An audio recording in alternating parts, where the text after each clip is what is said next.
یحیی علیه السلام د ابلیس سره ملاقات وشو. ابلیس ته وویل چې ابلیس یو بوجۍ په شا کړې وه. و دې بوجۍ کې څه شی دی؟ و دې کې خوراک دی. و دا څه کې؟ و دا خوراک په دې خلکو باندې خورم چې دا ټول خلک خوراکي نه شي، چې فقط خوراک کې بس. او تاسو ګورئ د خلکو څومره شوق دی خوراک سره. خلک وایي چې د پسه د عالم چوک خو داسې خوند کوي، د پلانکي زیمبایان داسې خوند کوي، او دومره پراټې چې وخوري داسې خوند کوي، او دا شی چې وخوري داسې خوند کوي. یو وخت کې په دغه څه نه پوهېدلم د مسایلو باندې. یو چا سره تلم د کلو ولسونو کې دا ختمونه ډېر کېږي. څه مریانو سره تلم، یو ختم وشو نو په دې وخت کې څه پر چې د مریان ټول مړه دي.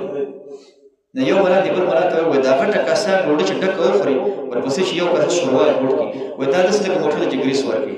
دا یو خلک یو بل داسې لګي. ما سوچ دی خلک څه شي سوچ فکر ټول د خوراک سره دی. خوراک او څښاک، خوراک او څښاک.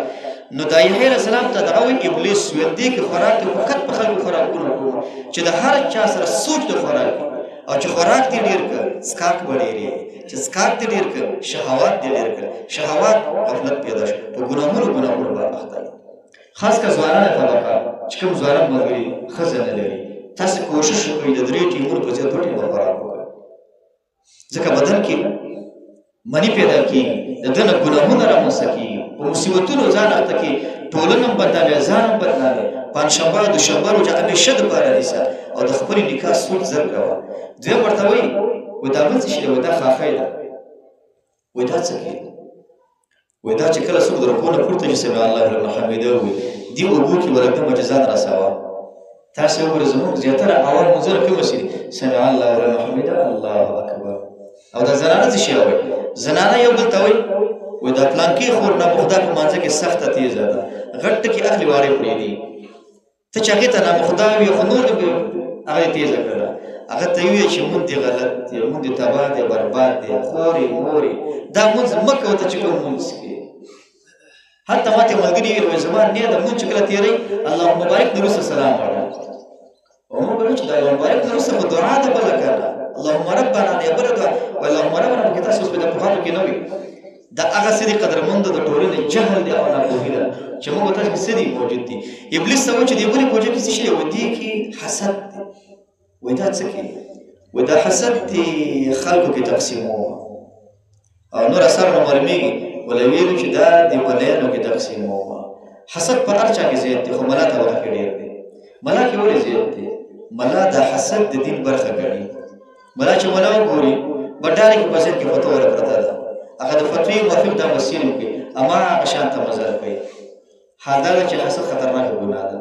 حسد هغه ګناه ده، حسد چې د ځمکه کې اولینه ګناه حسد ده، اسمان کې اولینه ګناه حسد ده. قابل د حابل سره حسد وکړي په ځمکه باندې، قابل پاڅېد حابل قتل کړ. د قابل او حابل کې فایده درلوي. کله کله په انسان خبر راشي چې د حابل پاڅېدلی قابل وژلی، که قابل پاڅېدلی حابل قتل کړی. قابل قاتل د دې کې قاف دی، او حابل نوم چې لیکي دوه سترګې ها لري، هغه وژلی شوی دی، هلاک شوی دی. خو د قابل د حابل سره حسد راغی او قتل یې په اسمانونو کې حسد اول چا وکړي؟ ابلیس. الله ورته امر کوي چې آدم ته سجده وکړه، نه انا خیر منه، زه ونه ګورم خلقتني من نار وخلقته من طين. د خپله صغرا کبرا نتیجه راایستله ابلیس. عبدالله بن عباس وایي اول من قاس القیاس ضد النص ابلیس.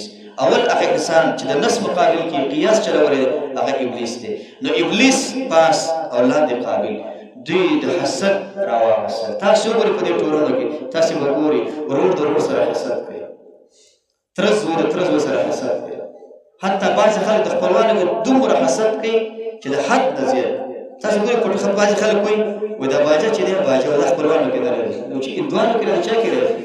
پلانکي هندوانو کې نه راځي. حتی بعضې خلک روزنه مې وایي چې دا خپل سر په راکېټ وولم، ولې وایي دې چې کله ما ته دور راکړو ډېر بازاب کړی او خوړی یې هغسې وه، پیسې یې هغسې وه، مهر ډېر. ته په دې نه پوهېږي دا ستا ښځه دا د چا لور ده، هغې په ډېرو نازونو راغټه کړې ده. هغه چې کله پیدا شوي هغه بیا عقیقه کړې ده، او بیا یې مشوره یې کړې چې کوم نوم به انتخاب کړو.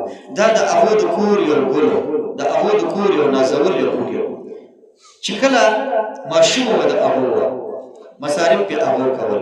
چې کله ثمر ته ورسېدله، خدمت ته ورسېدله، تربیت ته ورسېدله، تا ته په ښایسته ګاډي کې کېنوله، عطر پې واچول، سرې پې واچول، جامې پې واچولې، تا ته یې دا جلۍ را ډالۍ کړله ستا مغزه کار نه کوي ته ځان سره سوچ و فکر وکړه او په همدې باندې ظلم و وحشت او ظلم او ظلم او ظلم زموږ په افغانستان کې خلک زیات ظلم کوي په چا یې کوي په زنانو باندې کوي دې افغانانو کې ډېر خونې د مکې د مشرکانو دي ډېر زیات خویونه په زنانه طبقه باندې خلک سخت ظلم کوي ډېر زیات او حال دا چې دا ډېر مظلوم مخلوق دی خو جهل څه شی دی جهل زیات دی د جهل د وجې نه دا وحشتونه روان دي نو حسد چې دی حسد یحیی علیه السلام بیا څه شی وایي ابلیس ته وایي تا ماته درې خبرې وکړې خوراک رکوع نه وروسته زر تلل او حسد وایي زما ځان سره دا وعده ده زه به نن نه وروسته خوراک کوم هیڅ انسان سره به حسد نه کوم بس د هر چا سره مینه محبت او حدیث کې راځي چې هغه مؤمن